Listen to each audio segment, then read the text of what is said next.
The galaxy had long been ruled by the Galactic Council, an organization of countless alien species whose power extended across hundreds of systems.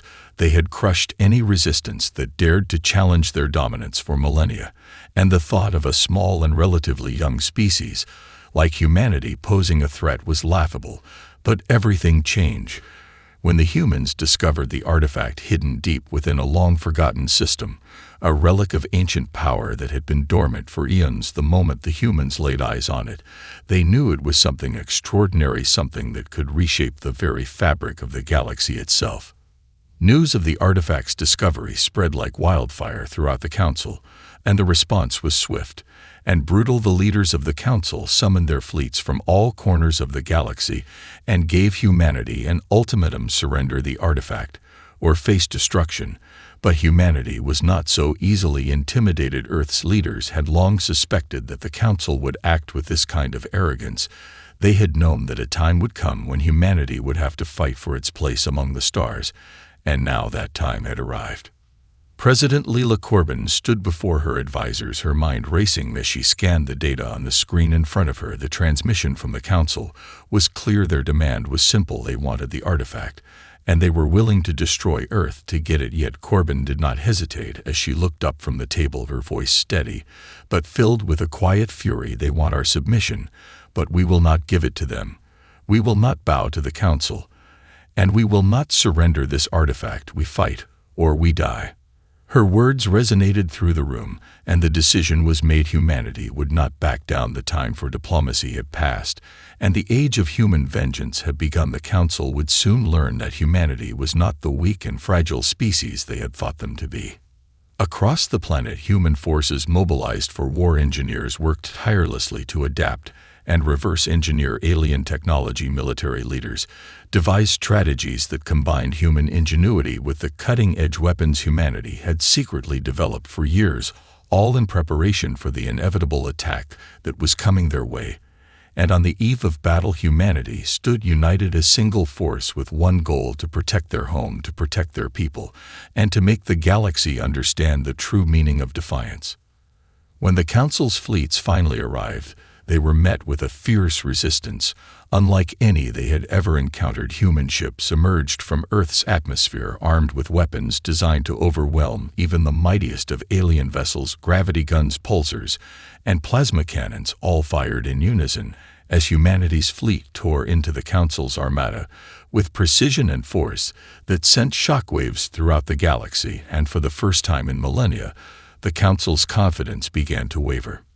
The battle raged on for hours, but humanity showed no sign of surrender. Every alien ship that came into range was met with a hail of fire, and every Council fleet that attempted to advance was cut down by the sheer relentless force of Earth's warriors.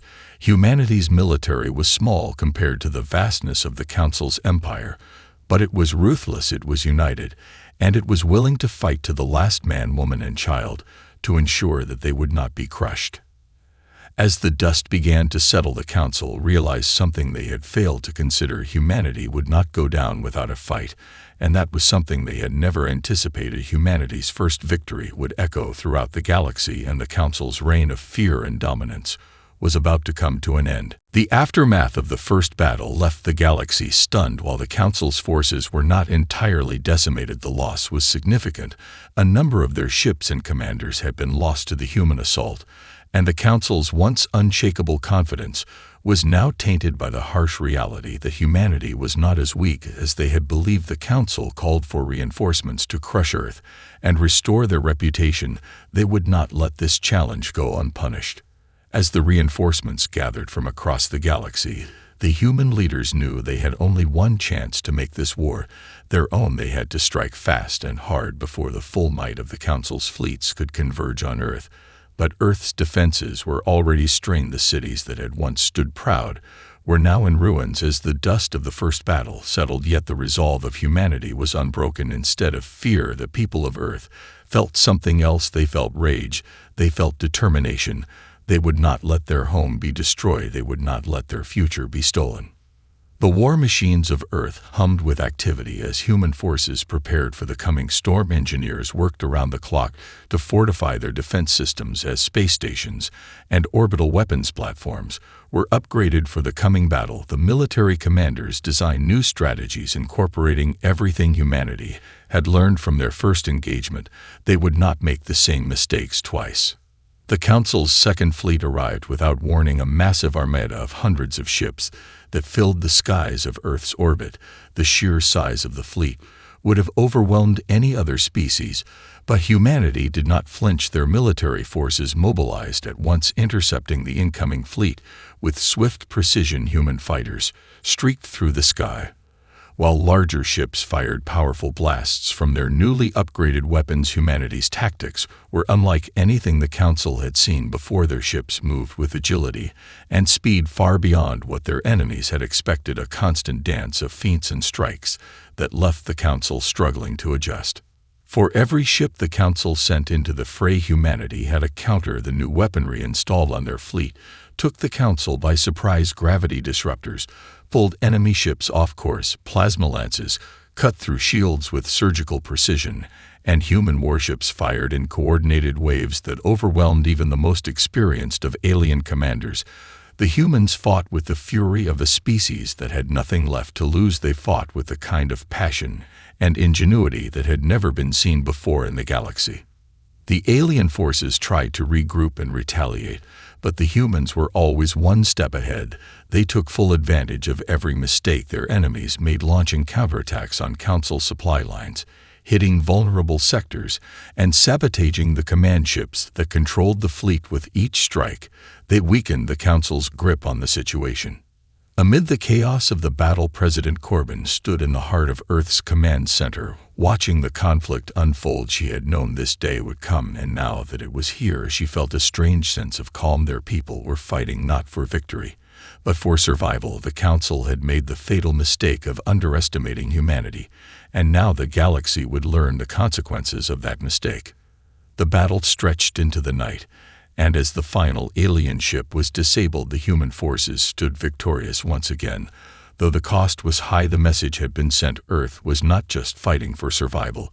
It was sending a message to the entire galaxy that no one would dictate humanity's future, and that any who dared challenge Earth's resolve would face the same fate. As the last of the alien ships sputtered and fell from the sky, the silence that followed was deafening. The planet held its breath, and for the first time since humanity's battle against the Galactic Council had begun, there was a fleeting sense of peace. The war wasn't over, but the humans had proven something that no one had expected. They had not only survived, they had won. The Council's second strike had failed, and Earth stood defiant, its people hardened by the conflict but unbroken. The Council was reeling from the loss, their once mighty fleets reduced to smoldering wreckage, and their pride shattered by a species they had long underestimated. The once unshakable belief in their own superiority was crumbling. They knew they could not afford another defeat. Their message was clear this time: they would crush humanity, or they would be crushed in turn. But the Council was wrong in thinking humanity could be intimidated into submission. President Leila Corbin stood at the heart of Earth's command center, surrounded by military leaders, advisors, and scientists as they discussed their next move. But there was something different now, a tension in the air, as if the next decision could determine the fate of the entire galaxy. While the Council's response loomed large, there was an undercurrent of uncertainty among Earth's leaders. Some wanted to keep pushing forward in the spirit of vengeance. Others called for diplomacy. Now that they had gained a significant victory, the human forces had proven themselves capable, and the galaxy was watching to see what would come next. The war had cost them dearly, though the death toll had been devastating. Humanity had lost some of its most brilliant minds, and countless civilians had been caught in the crossfire. Cities lay in ruins and families had been torn apart. Many within Earth's governing body believed it was time to end the conflict, that peace could still be achieved through negotiation, but Corbin knew better. She knew that this was not just about winning battles. This was about humanity's survival and its place in the galaxy. She could not risk giving the Council any opportunity to regroup and launch another attack. She could not allow the same arrogance that had led to Earth's near destruction to prevail again. The Council had made their intentions clear. They would not stop until humanity was crushed. She turned to her advisors, her voice unwavering, but filled with cold resolve. We will not settle for peace under these terms. We will not give them the satisfaction of watching us submit to their rule. We fight on, and we make sure the galaxy knows that humanity will never be silenced. Her words were met with a mixture of approval and uncertainty. The war had already taken so much, but her leadership had earned her the respect of Earth's people, and many military leaders were ready to follow her vision. But there were others who questioned the path ahead. Some feared that pushing forward would only bring more death and destruction.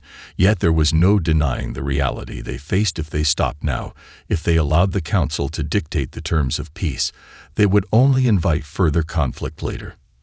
The Council, for all its power, had underestimated humanity's resolve, and they would now pay the price. President Corbin made the decision the war would continue. Humanity would not back down. They would not rest until the Council had been utterly dismantled, and the galaxy was forever changed by the actions of a single species standing against the overwhelming might of 1,000 others. As the human fleet prepared for its next strike, the rest of the galaxy watched in stunned silence. They had underestimated humanity. As well, they had thought Earth was a fragile planet filled with fragile people, but now they saw the truth. Humanity was a force to be reckoned with, and they had only just begun. Humanity's decision to press forward with vengeance was met with both fear and admiration from across the galaxy. The Council, battered and disorganized from its recent defeats, knew it was only a matter of time before the human forces would strike again. Earth's leaders, now more unified than ever, had no intentions of letting the galaxy forget their resolve. Their military forces had been reshaped, their technology adapted, and their tactics honed to perfection. The battle for survival had become a battle for justice, and humanity was eager to see it through to the bitter end. Behind the scenes, Earth's scientists and engineers worked tirelessly to reverse engineer the alien technology they had seized. Their engineers, in collaboration with former Council defectors, aliens who had grown disillusioned with the oppressive regime, began unraveling the secrets of the powerful weapons that had been used against them. Human ingenuity, when paired with the alien technology, gave birth to weaponry that was more advanced, more dangerous, and most importantly, more unpredictable than anything the Council had ever seen. Humanity had learned to wield the very power the Council had hoped to keep for itself, and now the humans were ready to fight back in ways the galaxy had never imagined. Strategic operations were launched from multiple fronts, attacking Council-controlled systems with precision and speed. Human fleets, now equipped with alien tech and guided by battle-hardened commanders, outmaneuvered the Council's forces at every turn. They struck without warning, hitting supply lines, communication hubs, and infrastructure. Entire planets that had once been part of the Council's vast empire were suddenly thrown into chaos as humanity's strikes crippled their ability to respond. While humanity's numbers were still dwarfed by the galactic powers that ruled the Council, they no longer needed to fight fair. They understood the value of surprise, deception, and relentless pressure. The once proud fleets of the Galactic Council were scattered and demoralized. Time and again, they found themselves unable to hold their ground against human tactics. But their greatest fear wasn't in their inability to fight. It was in the possibility that other alien factions might begin to see the humans in a new light. The cracks in the Council's power structure were growing wider. There were murmurs of revolt among the alien races, whispers of rebellion, of factions turning their allegiance away from the old guard in favor of humanity's approach. Some saw the humans as liberators, offering a future where they could no longer be enslaved by the will of the Council. The Council knew that if they didn't act swiftly, they might lose not just the war, but the galaxy itself. It was then that the Council played its final card, the secret weapon they had been saving for such a dire moment. They had long relied on biological and psychic forces, species bred for warfare with powers beyond human comprehension. With their backs against the wall, they unleashed a brutal force upon Earth, a genetically engineered army of ruthless soldiers capable of wiping out entire civilizations. Psychic warriors, capable of bending minds to their will, descended on Earth with orders to subjugate, to control, and to destroy. Humanity's response, however, was nothing short of miraculous. Engineers and military strategists, having studied the Council's methods, had developed countermeasures. Anti-psychic shields, biological warfare treatments, and adaptive combat systems were rolled out across Earth's defenses. The psychic warriors found their powers nullified, and the genetically engineered soldiers, designed to be invincible, were quickly overwhelmed by human ingenuity. Humanity's relentless spirit became the ultimate weapon, and the Council's secret forces were turned back, one after another. But the war was far from over. The Council's desperation only grew as their tactics failed, and humanity's rise continued. The galaxy, once a vast empire under the Council's reign, was now a battleground.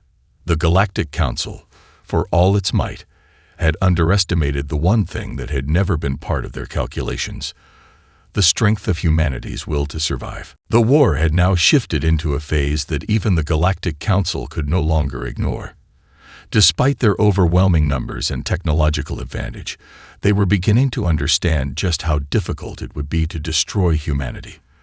The human forces had adapted at an exponential rate, using the same ingenuity that had propelled them through history. Every new weapon the Council introduced was met with a counter, and every new strategy they tried was quickly undone by humanity's relentless will to survive. The once feared Council was now scrambling to salvage what little was left of their power. Desperation set in, and it showed in the new tactics they employed. The Council had always relied on overwhelming force, but humanity had learned to exploit their every weakness. Instead of fighting directly, humanity waged a war of attrition, attacking the Council's infrastructure from all angles.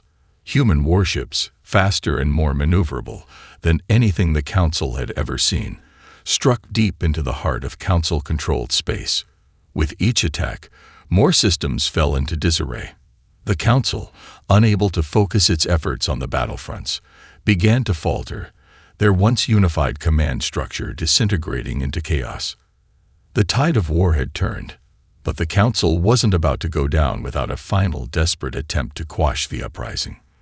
They called upon their final weapon, a terrifying creation, an army of genetically enhanced super soldiers, bred to be the ultimate killing machines.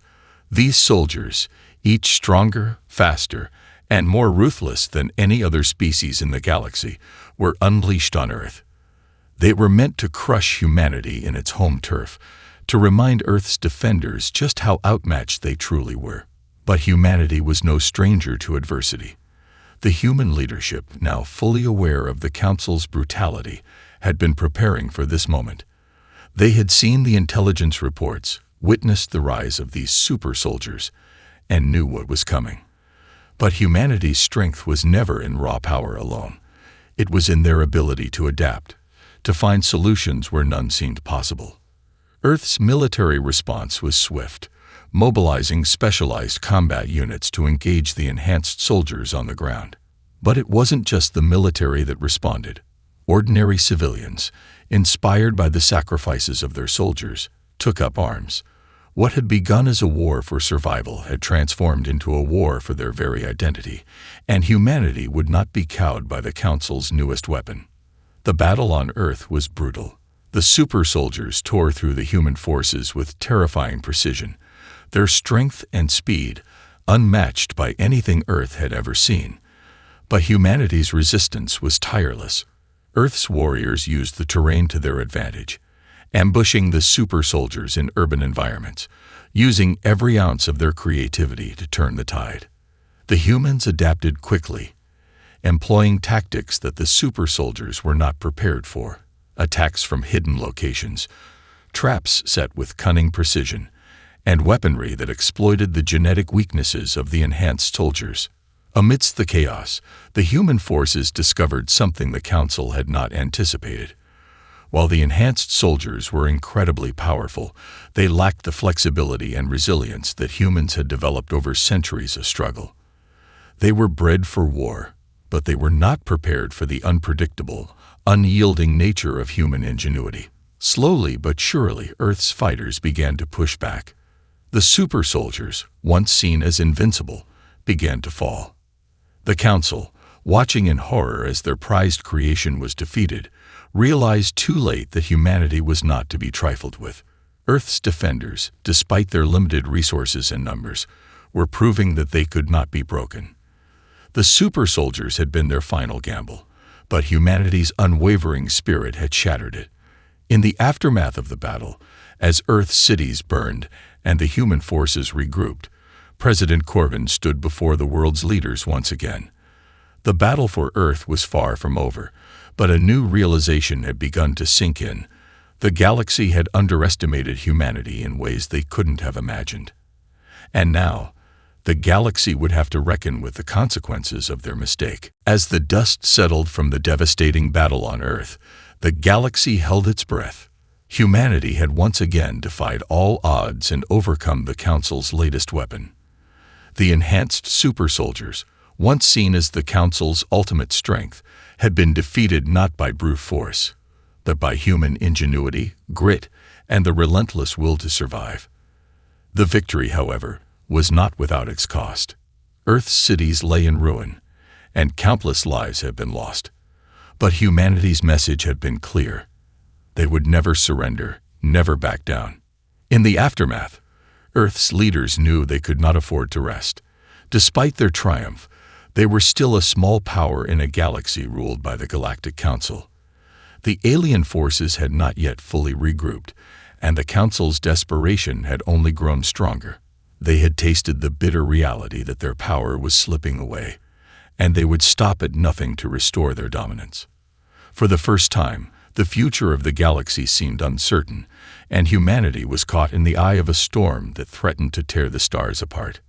President Corbin stood in the war room, staring at the holo map of the galaxy. The Council's remaining fleets were gathering, readying for another strike against Earth. But this time, it was not just about defending the planet. This was about taking the fight directly to the heart of the Galactic Council.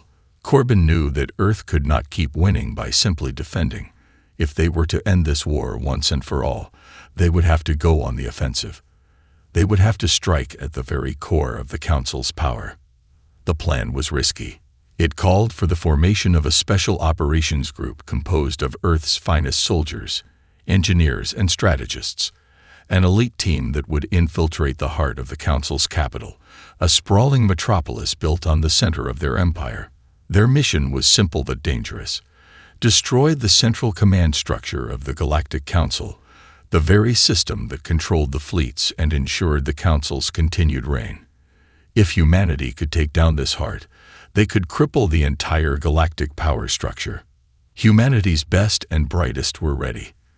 They had trained for this moment, honed their skills in combat, intelligence, and sabotage. They would breach the Council's defenses, slip through the cracks, and dismantle the infrastructure that held the galaxy's empire together. The mission was fraught with peril. The capital of the Galactic Council was one of the most heavily guarded locations in the galaxy, with millions of soldiers and security systems designed to prevent any attack. But the human coalition had come a long way since their first confrontation. They had technology on their side now. Alien technology that had been reworked into weapons and systems that were far beyond anything the Council could anticipate. The strike force was small, a handful of soldiers and operatives tasked with infiltrating the Council's capital undetected. The soldiers were experts in stealth and sabotage, able to blend into enemy territory like ghosts. The engineers had adapted human and alien technology to create devices capable of hacking into the Council's vast network, shutting down their communication systems and disrupting their fleet operations. This would be a war of shadows, one that would not be won on the battlefield, but through infiltration and precision strikes. The team set out under the cover of darkness, aboard specially designed ships that could bypass the Council's advanced radar systems. As they approached the capital, The enormity of their task hit them. They were about to breach the heart of a galactic empire, and there was no turning back. They would either succeed and bring the Council to its knees, or they would perish in the attempt. For humanity, the stakes could not be higher. As the team infiltrated the heart of the Council's capital, the tension was palpable. Every move had to be calculated. One misstep, and the entire mission could be compromised. But the team's resolve was unwavering. This was humanity's moment, and they would not fail. The team moved silently through the corridors of the Galactic Council's capital, their every step measured and deliberate. Each soldier and engineer was a specialist, trained to deal with the unimaginable risks they faced. The capital, a sprawling megacity that extended for miles, was an architectural marvel, designed not only to house the Council's leadership, but also to project its dominance over the galaxy. The streets were lined with towering spires and guarded by advanced surveillance systems that tracked every movement, every shadow. But humanity had come prepared. Their ships had slipped past the Council's outer defenses, and now they were on the ground, deep within enemy territory. The mission was simple on paper: get to the heart of the capital, find the central command structure, and destroy it. But the complexity of the task was immense. The Council's command system controlled everything: their fleets, their armies, and their ability to maintain order across the galaxy. If humanity could cripple that system, the Council would collapse. It was their best chance to end the war, but success was not guaranteed. If they were caught, the consequences would be catastrophic. The Council's soldiers, already on high alert, would be ruthless in hunting them down. The infiltration force was made up of just 12 individuals, each one a vital cog in the operation. Lieutenant Marcus Quinn, the team's leader, kept his eyes on the mission, his focus unbroken. He had led humans through some of the most intense combat of the war, and he knew this would be their most dangerous mission yet. But the stakes were higher than ever, and failure was not an option. Behind him, Sergeant Elena Torres, the team's intelligence officer, hacked into the capital's network, feeding them real-time data on enemy movements and security systems. The rest of the team moved in silence, slipping past guards and avoiding the myriad of traps the Council had set for intruders. As they neared their target, they encountered their first real challenge: an impenetrable security door that blocked their path. The team had expected resistance, but the level of security was beyond anything they had anticipated. Quinn exchanged a glance with Torres, who immediately went to work, tapping into the door's access panel and bypassing the encryption with lightning speed. The door slowly slid open, revealing a darkened hallway that stretched into the heart of the capital. The tension in the air was thick, and every step brought them closer to their objective.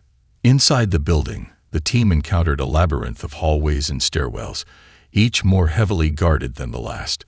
They had to move like shadows, slipping past security cameras, guards, and pressure-sensitive floors. Quinn's heart raced as they moved deeper into the structure. Every corner they turned, every doorway they passed, the risk of being discovered grew higher. But they pressed on, knowing that the fate of Earth and the entire galaxy hung in the balance. As they neared the central command hub, the true nature of the Council's empire became clear. The building was a marvel of alien technology, with vast data servers and communication relays that linked every part of the galaxy under the Council's control. If they could destroy this facility, the Council's ability to maintain order would disintegrate. But there was no room for error. One wrong move, and they would be caught in a lethal trap. They reached the final door, the one that led to the command center, where the heart of the Council's power beat. Quinn motioned for the team to stop. This was it. They had made it past the hardest part. But now, as the door slid open, the team was met with an unexpected sight. Standing in front of them, waiting in the darkness, was a single figure, a figure that none of them had anticipated. One of the Council's most powerful leaders, General Zarek, the ruthless strategist who had commanded countless battles against humanity. Quinn's mind raced. How had Jarek known they were coming? Had they been betrayed? The general's cold eyes locked with Quinn's. "You should have stayed on Earth, human," he said, his voice dripping with disdain. "You've come all this way for nothing." General Jarek's voice echoed in the dimly lit chamber, his cold, calculating gaze fixed on Quinn and his team. The surprise encounter had thrown the humans off balance, but Quinn's training kicked in. He knew the mission wasn't over yet. The stakes had never been higher, and they couldn't afford hesitation now. Behind him, the rest of the team prepared for the worst, weapons at the ready. Jarek stepped forward, his alien form towering and imposing. His eyes were a pale, glowing blue, a reflection of his cybernetic enhancements. His once organic body had been replaced piece by piece with cold, alien technology, making him one of the most dangerous individuals in the galaxy. He was not just a warrior. He was a symbol of the Council's ruthless desire to crush anything that threatened its rule. And now, here he stood, blocking their path to the heart of the Council's empire. "You're too late," Jarek sneered, his voice dripping with arrogance. "The command center is already on lockdown. By now, every fleet in the galaxy knows you're here. You've failed." Quinn didn't flinch. He knew what he had to do. "We'll see about that," he said through gritted teeth, signaling Torres to start the countdown. She was already hacking into the central system, trying to disable the lockdown and open the doors to the command center. Jarek's eyes flicked to Torres, a flicker of recognition passing through them. "You think you can defeat me with a handful of tricks and a few stolen gadgets?" He laughed. "You're nothing more than a fleeting spark in the darkness. The Council will rise again. We always do." Quinn's pulse quickened as Jarek drew a weapon from his side, a blade that hummed with lethal energy. The general's reputation for cruelty and brilliance in combat was well known. Humanity had fought and won battles, but nothing compared to the relentless efficiency of someone like Jarek. But Quinn wasn't about to let fear take hold. "We've already won," he said, his voice steady. "You just don't know it yet." The words were a challenge, a declaration of defiance. Jarek's smile faltered for a split second before he lunged forward, his blade cutting through the air with blinding speed. Quinn barely had time to react, but his training kicked in. He parried the strike with his own weapon, a compact energy rifle adapted for close combat. The force of the blow pushed him back, but he regained his footing quickly. The rest of the team moved into position, coordinating their attacks. Sergeant Torres, with her quick thinking, had already disabled some of the capital's defensive systems, giving them a slight edge. As Jarek and Quinn clashed, the rest of the team moved with precision, aiming to disrupt the general's concentration and give Quinn the chance he needed to gain the upper hand. Jarek's cybernetic enhancements made him faster and stronger than any human. He fought with a level of precision that would have overwhelmed lesser opponents, but Quinn wasn't a lesser opponent. He fought with the fury of a species that had been pushed to the brink of extinction, a species that refused to bow to tyranny. With a final desperate effort, Quinn feigned a misstep, baiting Jarek into an overzealous strike. As the general's blade sliced through the air, Quinn sidestepped, using the momentum to land a blow to the general's midsection. Jarek staggered, caught off guard by the unexpected strike. In that split second, Torres initiated the final sequence. The lockdown was disabled. The massive reinforced doors to the command center began to open with a loud metallic groan. Jarek turned toward the doors, fury flashing in his eyes. "No," he snarled, his voice tinged with disbelief. It was too late. Quinn, seizing the opportunity, delivered a final brutal strike to Jarek's chest. The general collapsed to the ground, his body twitching as his cybernetic systems shorted out. Humanity had struck a blow not only to the Council's leadership but to the heart of its power. Quinn turned toward the now open doors, his breath ragged but triumphant. The mission wasn't over yet, but this was the moment that would change everything. The command center was in sight, the key to dismantling the Council's empire. Humanity had come this far. Now, they had to finish what they started. "Let's move," Quinn said, his voice resolute. "This ends now." The team surged forward, ready for the final confrontation. As they entered the heart of the Council's command center, they knew one thing for certain. No matter the cost, they would end this war. The galaxy would know that humanity, against all odds, had not only survived, they had triumphed.